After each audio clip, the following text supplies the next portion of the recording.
पाकिस्तान के बाद अब हम कट्टरपंथ के उस गुलाम की बात करेंगे जिसे शायद आने वाले चुनावों में इक्के की तरह इस्तेमाल करने पर विचार हो रहा है। शायद इसलिए एक कट्टरपंथी नेता जो हिंदू देवी देवताओं का मजाक उड़ाता हो, हिंदू मान्यताओं का मजाक उड़ाता हो, भारत की उपलब्धियों का मजाक उड़ाता हो, भारतीय सेना का मजाक उड़ाता हो, भारतीय सेना को गाजर मूली कहता हो, मजहबी आधार पर सेना में मुसलमानों की भर्ती की बात करता हो, जो भारत के शहरों को करबला बनाने की धमकी देता हो। सोचिए ऐसे कट्टरपंथी, भड़काऊ और जहरीले नेता को सेकुलरिज्म के नाम पर बचाया जा रहा है। हम बात कर रहे हैं जेडीयू के लिए आदरणीय नेता गुलाम रसूल बलियावी की। इस कट्टरपंथी नेता ने अब भारतीय सेना को लेकर आपत्तिजनक और अपमानजनक टिप्पणी की है। बिहार के नवादा में इदारा शरिया कार्यक्रम में जेडीयू के कथित सेकुलर नेता गुलाम रसूल बलियावी ने इंडियन आर्मी में कट्टरपंथी एजेंडा रखकर मुसलमानों को भड़काने की कोशिश की है। बलियावी ने भारतीय सैनिकों की तुलना गाजर मूली से की और कहा कि सेना में 30% मुसलमानों को भर्ती करो।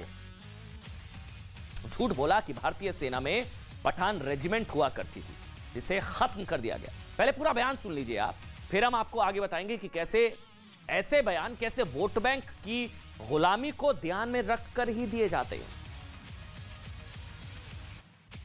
पाकिस्तान के आतंकियों से निपटने में आपको डर लग रहा है ना?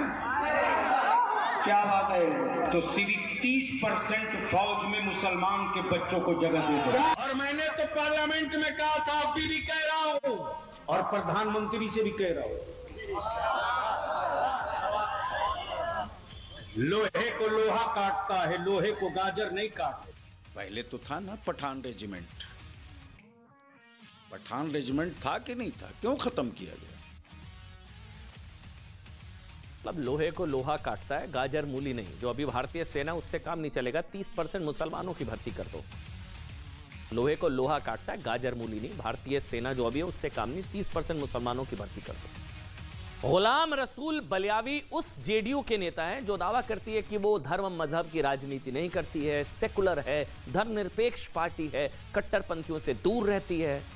लेकिन आज हम गुलाम रसूल बलियावी का जो कच्चा चिट्ठा निकाल कर लाए हैं ना, उससे लगता है कि जेडीयू सेकुलर राजनीति को लेकर जो दावे करती है ना, वो सच नहीं है। गुलाम रसूल बलियावी के सेना के खिलाफ बयान पर जेडीयू ने यह दिखाने की कोशिश जरूर की है कि पार्टी ऐसे बयानों के खिलाफ है, लेकिन नीतीश कुमार का मानना है कि ऐसे बयान पर ध्यान नहीं देना चाहिए। वो कन्नी काट गए इस बयान पर भी। उन्होंने इस बयान की मुखालफत नहीं की कि गलत बोला, उन्होंने बोला ध्यान नहीं देना चाहिए। कोई अगर बोल दिया है तो बहुत लोग की अपनी आदत है कुछ कुछ बोलने की। मुख्यमंत्री जी आज पुलवामा का चौथी वर्षगांठ क्या होना चाहिए और क्या होना चाहिए, क्या बोला तो हम कभी पूछेंगे, बतियाएंगे। आज हम आ रहे थे तभी हम रास्ता रखे जाते हैं पार्टी में ऐसे नेता। फायदा होता है आगे चल के, क्या फायदा होता है बताएंगे आपको।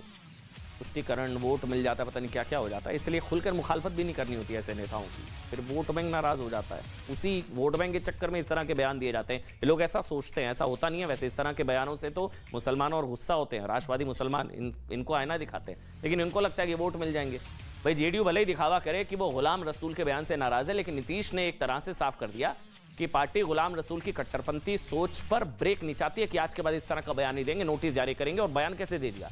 शायद इसलिए क्योंकि गुलाम रसूल एक कट्टरपंथी मौलाना जैसी सोच रखने वाले नेता हैं और वोट बैंक की राजनीति करने वाले नेताओं को यह लगता है, होता नहीं है ऐसा, उनको लगता ऐसा है कि गुलाम रसूल मुस्लिम वोटों के भी ठेकेदार हैं।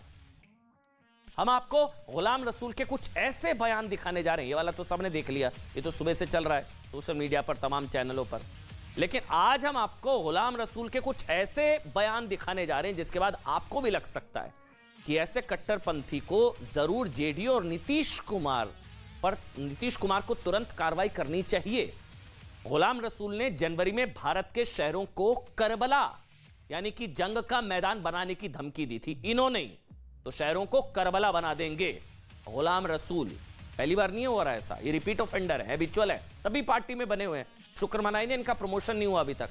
वरना तो स्वामी प्रसाद मौर्य का तो प्रमोशन हो गया था रामचरितमानस पर सवाल उठाने पर, प्रमोशन दे दिया जाता है। शुक्र मनाइए इनका अब तक प्रमोशन नहीं हुआ है, पता नहीं हो जाए कल को।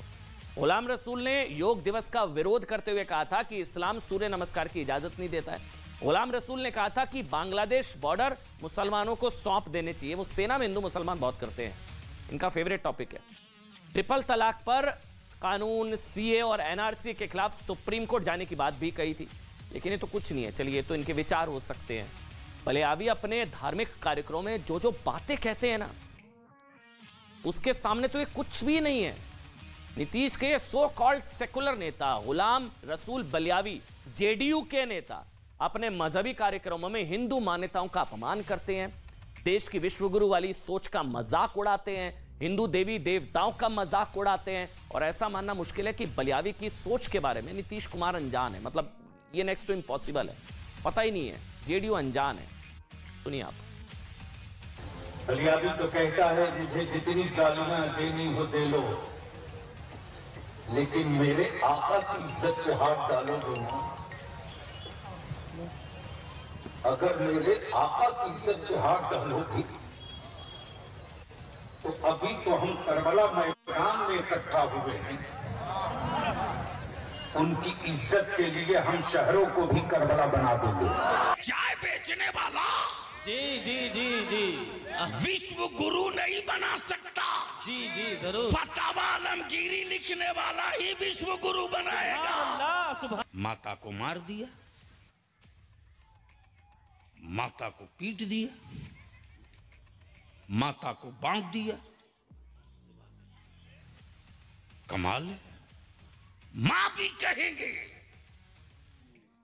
दूध का व्यापार भी करेंगे, माएं भी सर पीटती होंगी।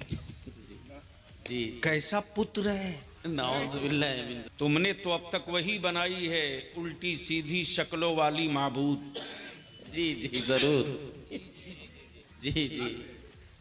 कई घंटे की तकरीर 2 ही 3 जुमले में हो गई। उल्टी सीधी कई शक्लों वाली माबूद, जी जिसे कोई अक्लमंद देखने को तैयार नहीं। जी। ये दिखाएंगे क्या, टेढ़े सीधे पत्थर? तो दिखाने के लिए तो जो कुछ भी है, लाल किला, ताजमहल, कुतुब मीनार, वो तो मेरे बाप दादा। सुभान अल्लाह। मतलब शर्म आती है, ऐसे लोग नेता हैं हमारे। ये तुष्टीकरण के चक्कर में, वोट के चक्कर में पार्टियों को ऐसे नेताओं को बर्दाश्त करना पड़ता है जो हिंदू देवी देवताओं का मजाक उड़ाते हैं। बर्दाश्त करना पड़ता है ऐसे नेताओं को। और क्या नीतीश जी को पता नहीं होगा इनके बारे में? इनके कैसे कैसे बयान आज हमने खोज कर निकाल दिए। ये संभव ही नहीं है कि नीतीश जी को पता ना हो, या जेडीयू अनजान हो, नीतीश जी अनजान हो, उनको पता ही ना हो कि ऐसे नमूने इनकी पार्टी में हैं। इनको नमूना कहने में कोई बुराई नहीं है। मतलब ये हिंदू देवी देवताओं को लेकर ऐसी आपत्तिजनक और अपमानजनक टिप्पणियां कर रहे हैं, पार्टी में बने हुए हैं। प्रमोशन ना हो जाए कल को, कोई बड़ी बात नहीं है। देखिए, हम आपको बताते हैं कि गुलाम रसूल जैसे कट्टरपंथी नेता जो मजहबी जलसों में आपत्तिजनक तकरीरें करते हैं, उसे लेकर पूरी जेडीयू मौन व्रत पर क्यों रहती है? बोलती जेडीयू बोल क्यों नहीं रही भाई? ऐसे बयानों की तो कोई जगह नहीं होनी चाहिए। क्यों आज तक गुलाम रसूल को रोका नहीं गया है? आपने बयान सुने ना, आपको भी गुस्सा आया होगा कि ऐसे नेताओं पर तो एक्शन होना चाहिए। पार्टी क्यों नहीं एक्शन लेती है? पार्टी क्यों मौन व्रत पर रहती है? क्यों गुलाम रसूल पर जेडीयू ने कोई कार्रवाई नहीं की? क्यों शहरों को करबला यानी कि जंग का मैदान बनाने वाली धमकी के बाद भी गुलाम रसूल को नीतीश की ओर से सख्त मैसेज नहीं दिया गया? उनको देना चाहिए। तो इन सवालों के जवाब आपको कुछ तथ्यों से मिल जाएंगे। पूरा डिकोड करके लाए आज आपके लिए, बहुत ध्यान से समझिए। होता क्या है, देखिए, साल 2019 के लोकसभा चुनावों में क्या हुआ? बीजेपी, जेडीयू और एलजेपी को 40 में से रिकॉर्ड 39 सीटें मिल गई थी। अब इन 39 सीटों में बीजेपी ने 17 सीटें जीती, जेडीयू ने 16, एलजेपी लोक जनशक्ति पार्टी चिराग पासवान उनको मिले 6 सीटें। फिर आए 2019 के लोकसभा चुनाव। अब 2019 के लोकसभा चुनाव में महागठबंधन की ओर से कांग्रेस को सिर्फ 1 सीट मिली थी, आरजेडी का खाता भी नहीं खुला। इसके बाद फिर 2020 का विधानसभा चुनाव। अब 2020 विधानसभा चुनाव में क्या हुआ कि बीजेपी सबसे बड़ी पार्टी बनकर उभरी। 243 सीटों में से बीजेपी 74 सीटें जीत गई। जेडीयू जो बिग ब्रदर की भूमिका में थी वो लुढ़क गई, 43 सीट्स रह गई। एनडीए को 125 सीटें मिली, आरजेडी को 75, कांग्रेस को 19। फिर बिहार के चुनाव में महागठबंधन ने कुल मिलाकर 110 सीटें जीती। यानी कि समझिए, मतलब इस तरह के नेताओं पर एक्शन क्यों नहीं होता। लोकसभा चुनाव हो या विधानसभा चुनाव, दोनों ही चुनावों में जेडीयू की स्थिति अच्छी नहीं थी। एक और बिहार का एक बड़ा वर्ग है जो बीजेपी के साथ है, दूसरी ओर आरजेडी अभी भी एमवाई समीकरण, मुस्लिम यादव समीकरण पर भरोसा करती है। आरजेडी भी अच्छा कर रही है। इसलिए माना जा रहा है कि जेडीयू विधानसभा चुनाव और लोकसभा चुनाव को ध्यान में रखते हुए अल्पसंख्यकों के बीच विस्तार की रणनीति पर काम कर रही है। और नेताओं को लगता है इस तरह के बयानों से एक वर्ग खुश होगा और उनको शाबाशी देगा या वोट दे देगा। इसे कहते हैं तुष्टीकरण, वोट का लालच। और यह भी संभव है कि गुलाम रसूल बलियावी के आपत्तिजनक बयानों के जरिए जेडीयू एक खास वर्ग के बीच अपनी उपस्थिति दर्ज कराने की कोशिश कर रही हो, इसलिए अब तक नहीं बोला जा रहा है। कोई कार्रवाई नहीं हुई है। शायद इसलिए बीजेपी का आरोप है कि गुलाम रसूल बलियावी आपत्तिजनक बयान दे नहीं रहे हैं, दिलवाए जा रहे हैं उनसे। आगे बढ़ते